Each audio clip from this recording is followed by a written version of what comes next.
네, 미국 연방준비제도가 3년여 만에 기준금리를 0.25%포인트 인상하면서 제로 금리 시대에 마침표를 찍었습니다. 러시아와 우크라이나는 러시아군의 철수와 우크라이나군의 감축을 주요 내용으로 하는 평화안을 논의하고 있는데요. 오늘 아침 세계는 조수연 기자와 함께 알아보겠습니다. 안녕하십니까? 네, 어서 오세요. 안녕하세요. 네, 어느 정도 예상은 됐던 내용이긴 합니다만 네. 연준이 이 본격적인 금리 인상 시작을 알렸죠? 네, 그렇습니다. 연준의 금리 인상은 그동안 지난 몇 달 동안 예상이 되어 왔고 예고가 되어 왔는데요. 연준은 이틀간의 통화정책 회의를 마친 뒤 기준금리를 0.25%포인트 인상한다고 밝혔습니다. 2018년 12월 이후 3년 3개월 만인데 인플레이션이 예상보다 더 가파르게 진행된 데 따른 겁니다. 이로써 연준은 그동안 0에서 0.25%였던 사실상 제로금리 시대를 끝냈습니다.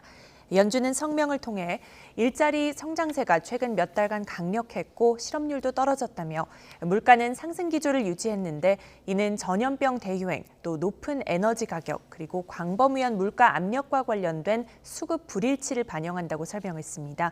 특히 러시아의 우크라이나 침공이 엄청난 인적, 경제적 어려움을 초래한다면서 미국 경제에 미칠 영향은 불확실성이 매우 높지만 단기적으로는 추가 물가 상승 압력을 만들고 또 경제 활동에도 좀 부담이 될 것으로 내다봤습니다. 예.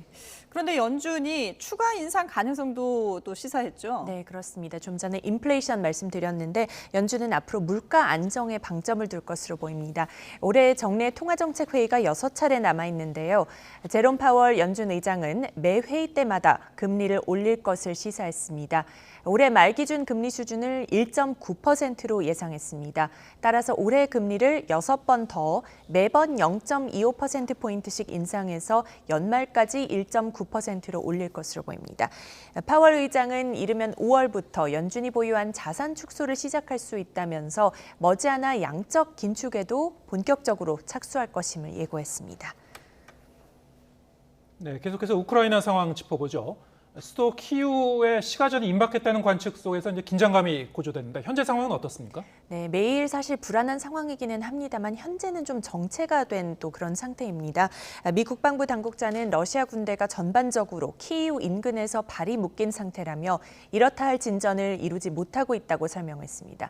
그러면서 러시아군이 키이우 시내 중심에서 30km 멀어진 지점에 머물고 있다고 덧붙였습니다. 어제는 15km 지점까지도 접근한 것으로 파악이 됐는데 여기서 더 나아가지 못하고 있는 것으로 보입니다. 미국 당국자는 또 흑해 북쪽 부근에서 러시아 해군 활동이 증가하는 것을 포착했다며 남부 오데사 인근 지역에는 포격이 이루어지고 있다고 전했습니다. 예.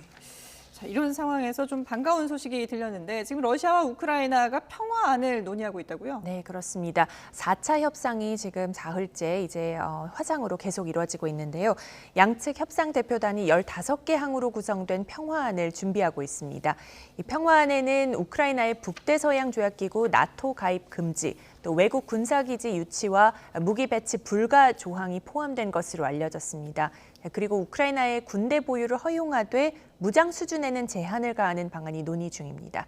반대급부로 러시아는 우크라이나 영토 내에서 군사작전을 중단하고 철군한다는 내용이 포함된 것으로 전해지고 있습니다. 우크라이나 협상단 대표는 법적으로 인정되는 안전보장과 휴전, 러시아군의 철수를 원한다고 밝혔는데요. 우크라이나는 나토 가입을 포기하는 대신 미국, 영국, 터키 등이 자국의 안전을 보장하는 방안을 주장하는 것으로 알려졌습니다.